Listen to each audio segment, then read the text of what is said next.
ನಿಮ್ಮ ಸತ್ಯ ಯುನಿಲೆಟ್ ಅಲ್ಲಿ ಫುಲ್ ಮೂನ್ ಸೇಲ್ ಮೇ 31 ಒಂದಿನ ಮಾತ್ರ.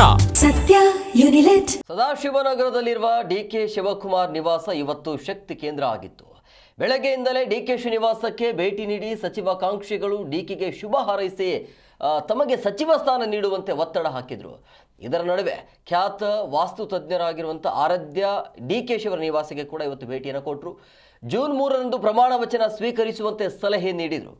ಹಾಗಾದರೆ ಇವತ್ತು ಡಿಕೆಶಿ ನಿವಾಸದಲ್ಲಿ ಏನೆಲ್ಲ ಆಯಿತು ಅದರ ಡೀಟೇಲ್ಸ್ ನಿಮ್ಮ ಮುಂದೆ.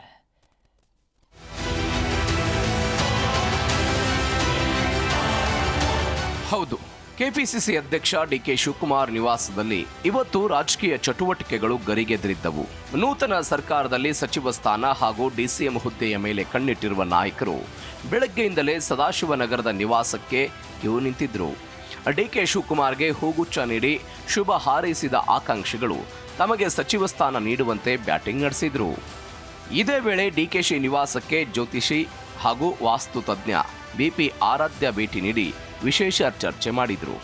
ಬಳಿಕ ಮಾತನಾಡಿದ ಅವರು, ಜೂನ್ 3ನೇ ತಾರೀಕಿನಂದು ಸಂಜೆ 4 ಗಂಟೆಯಿಂದ 5 ಗಂಟೆ 15 ನಿಮಿಷದ ಒಳಗಿನ ಶುಭ ಮುಹೂರ್ತದಲ್ಲಿ ಪ್ರಮಾಣ ವಚನ ಸ್ವೀಕರಿಸಲು ಸಲಹೆ ಕೊಟ್ಟಿದ್ದೇನೆ. ಜೂನ್ 3ರ ಮುಹೂರ್ತ ಅತ್ಯಂತ ಪವರ್ಫುಲ್ ಇದೆ ಅಂತ ಹೇಳಿದರು. ಅಲ್ಲದೆ ವಿಧಾನಸೌಧದ ಮೆಟ್ಟಿಲುಗಳ ಮೇಲೆ ಪ್ರಮಾಣ ವಚನ ಸ್ವೀಕರಿಸಿದವರು ಅಧಿಕಾರ ಪೂರ್ಣಗೊಳಿಸಿಲ್ಲ. ಹಾಗಾಗಿ ಲೋಕಭವನದಲ್ಲಿ ಕಾರ್ಯಕ್ರಮ ನಡೆಸುವುದಕ್ಕೆ ಹೇಳಿದ್ದೇನೆ.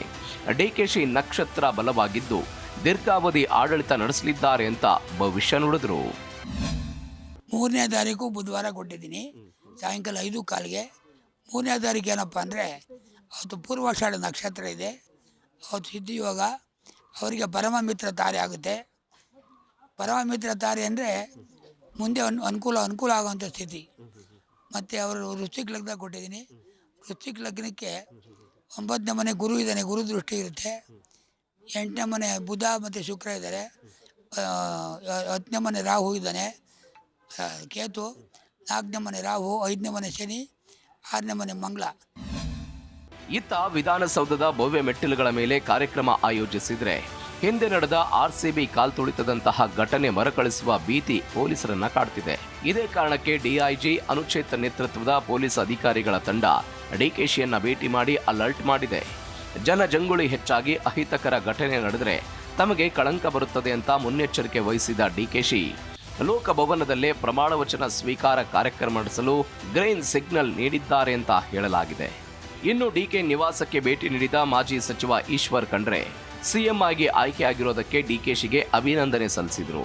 ಇದೇ ವೇಳೆ ತಮಗೂ ಡಿಸಿಎಂ ಹುದ್ದೆ ನೀಡಬೇಕು ಅಂತ ಸಮುದಾಯದ ಆಶಯವನ್ನ ಡಿಕೆ ಶಿವಕುಮಾರ್ ಮುಂದೆ ತೆರೆದಿಟ್ಟರು. ಅವರಿಗೆ ಅಭಿನಂದನೆಯನ್ನು ಸಲ್ಲಿಸಿದ್ದೇನೆ.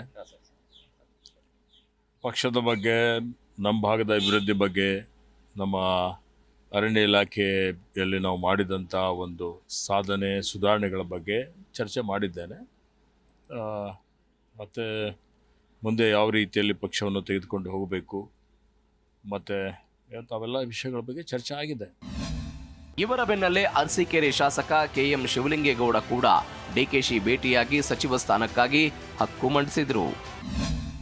ಈಗ ಅದು ಅವ್ರು ತೀರ್ಮಾನ ಮಾಡಬೇಕು. ಇವತ್ತು ನೈಟು ನಾನು ಮಾಡೋಕ್ಕೆ ಯಾರಪ್ಪ, ಅವ್ರು ಹೇಳಿರ್ ಮಾಡೋದು. ಅವರು ಮುಖ್ಯಮಂತ್ರಿಗಳು, ಮಂತ್ರಿಗಳು ಮತ್ತು ನಮ್ಮ ವರಿಷ್ಠರು ಎಲ್ಲ ಹೇಳಿದ ಮೇಲೆ ನಾವು ಮಾಡೋದು. ಕೇಳಿದ್ದೀವಿ. ಹೋದ ಸಾರಿನೇ ನಮ್ಮನ್ನು ಈ ಪಾರ್ಟಿ ಕರ್ಕೊಂಬರ್ಬೇಕಾದ್ರೆ ನಿಮ್ಮನ್ನು ಮಂತ್ರಿ ಮಾಡ್ತೀವಿ ಅಂತಲೇ ಕರ್ಕೊಂಬಂದಿದ್ರು 3 ಜನ. ಇನ್ನು ಲಿಂಗಾಯತ ಕೋಟಾದಡಿ ತಮಗೂ ಸಚಿವ ಸ್ಥಾನ ಸಿಗಬೇಕು ಅಂತ ಶಾಸಕ ವಿಜಯಾನಂದ್ ಕಾಶಪ್ಪನವರು ಕೂಡ ಗಾಳ ಹಾಕಿದ್ದಾರೆ.